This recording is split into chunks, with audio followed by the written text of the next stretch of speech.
that happened before the arrival of these monstrous creatures in the world now seems part of another life. A life that has no continuity with the present. Furtive existence of the lonely derelict who pencils these words on the back of some astronomical notes bearing the signature of Richard Pearson. I look down at my blackened hand and I try to connect them with a professor who lives at Princeton and who, on the night of October 20th, glimpsed through his telescope an orange splash of light on a distant planet. My wife, my colleagues, my students, my books, my observatory, my world. Where are they? Did they ever exist?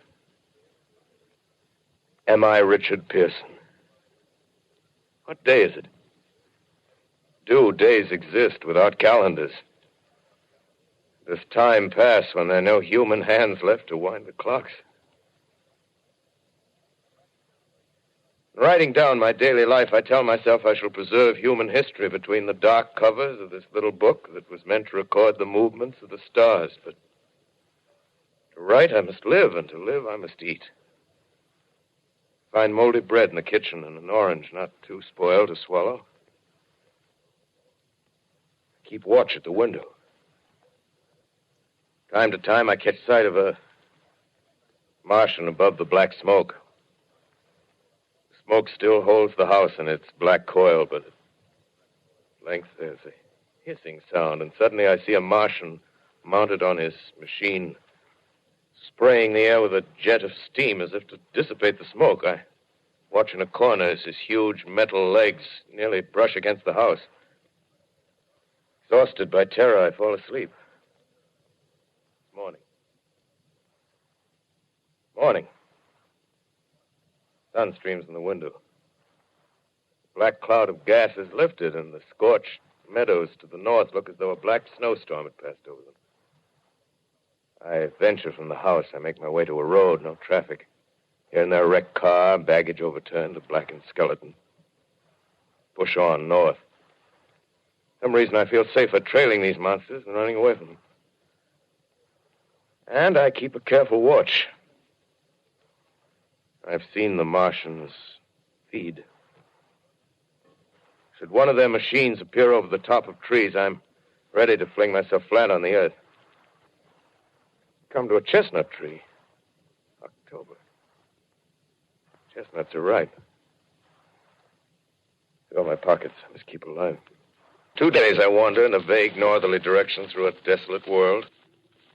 Finally, I notice a living creature. A small red squirrel in a beech tree. I stare at him and wonder. He stares back at me. I believe at that moment the animal and I shared the same emotion. The joy of finding another living being. Push on north. I find dead cows in a brackish field, and beyond the charred ruins of a dairy, the silo remains standing guard over the wasteland like a lighthouse. Deserted by the sea. Astride the silo perches a weathercock. The arrow points north. North. Next day, I come to a city. City vaguely familiar in its contours, yet its buildings strangely dwarfed and leveled off as if a giant had sliced off its highest towers with a capricious sweep of his hand. Reached the outskirts. I found Newark. Newark, undemolished but humbled by some whim of the advancing Martians. Presently, with an odd feeling of being watched, I caught sight of something crouching in a doorway. I made a step towards it. It rose up and became a man. A man armed with a large knife. Stop! Where do you come from? I come from many places. A long time ago, from Princeton. Princeton, huh? That's near Grover's Mill. Yes. Grover's Mill. There's no food here. This is my country. All this end of town down the river. There's only food for one. Which way are you going? I don't know. I guess I'm looking for people. Hey, what was that? Did you hear something just then? No. Only a bird. A live bird. Yeah. You get to know that birds have shadows these days. Say, we're in the open here. Let's crawl in this doorway here and talk. Have you seen any Martians? No. They're going over to New York. Night, the sky's alive with their lights, just as if people were still living in it. By daylight, you can't see them. 5 days ago, a couple of them carried something big across the flats from the airport. I think they're learning how to fly. Fly? Yeah, fly. Then it's all over with humanity. Stranger, there's still you and I. 2 of us left. Yeah. They got themselves in solid. They wrecked the greatest country in the world. Those green stars, they're probably falling somewhere every night. They've only lost one machine. There isn't anything to do. We're done. We're licked. Where were you? You're in a uniform. Yeah, what's left of it. I was in the militia. National Guard. That's good. There wasn't any war. Any more than there's war between men and ants. Yes, but we're eatable ants. I found that out. What'll they do to us? I thought it all out. Right now, we're caught as we're wanted. A Martian only has to go a few miles to get a crowd on the run. But they won't keep on doing that. They'll begin catching us systematic, like keeping the best and storing us in cages and things. They haven't begun on us yet. Not begun? Not begun. All that's happened so far is because we don't have sense enough to keep quiet. Bothering them with guns and such stuff and losing our heads and rushing off in crowds.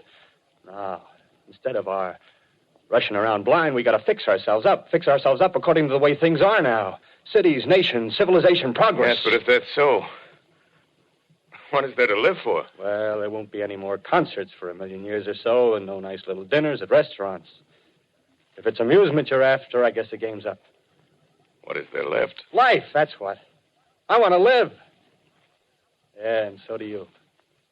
We're not going to be exterminated. And I don't mean to be caught either. Tamed and fattened and bred like an ox. What are you going to do? I'm going on. Right under their feet. I got a plan. We men as men, we're finished. We don't know enough. We got to learn plenty before we got a chance. We've got to live and keep free while we learn, see? I've thought it all out, see?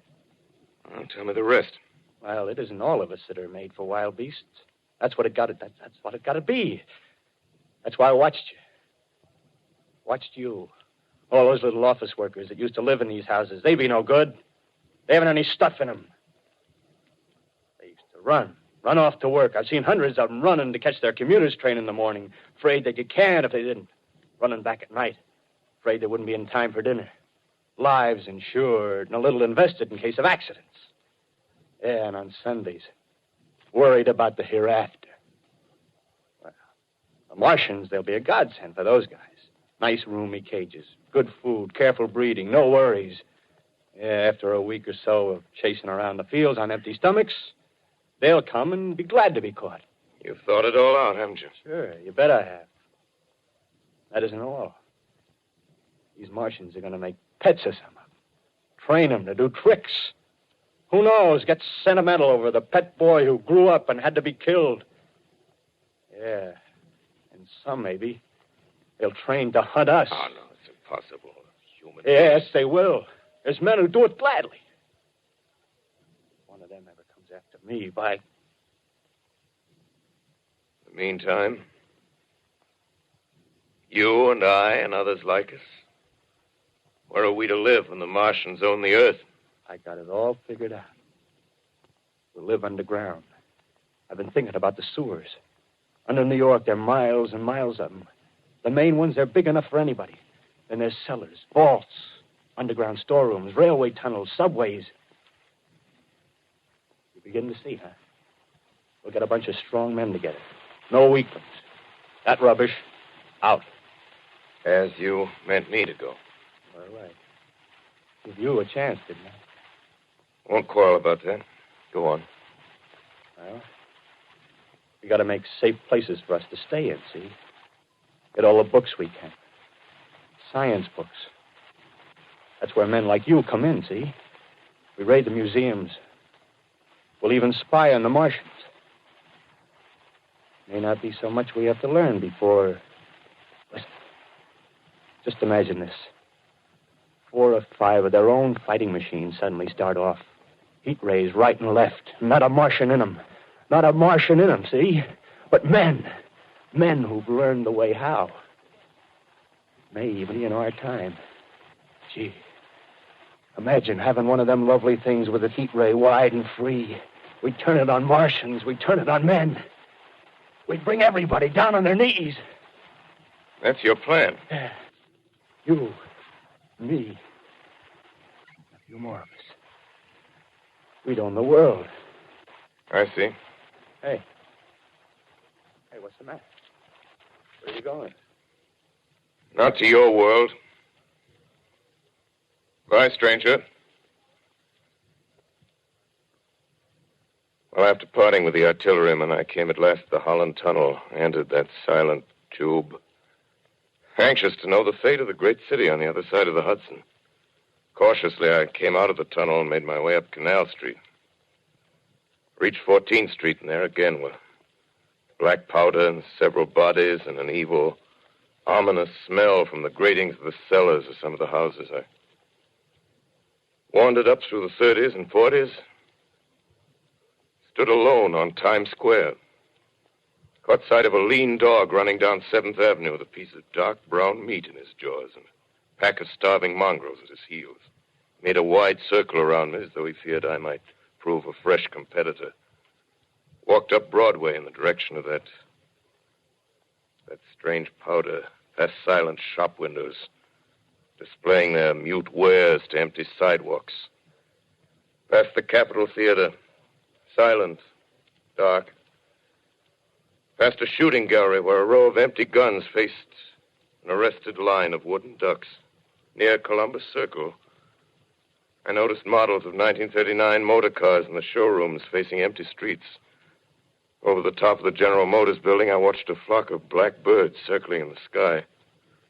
Hurried on. Suddenly, I caught sight of the hood of a Martian machine, standing somewhere in Central Park, gleaming in the late afternoon sun. An insane idea. I rushed recklessly across Columbus Circle and into the park.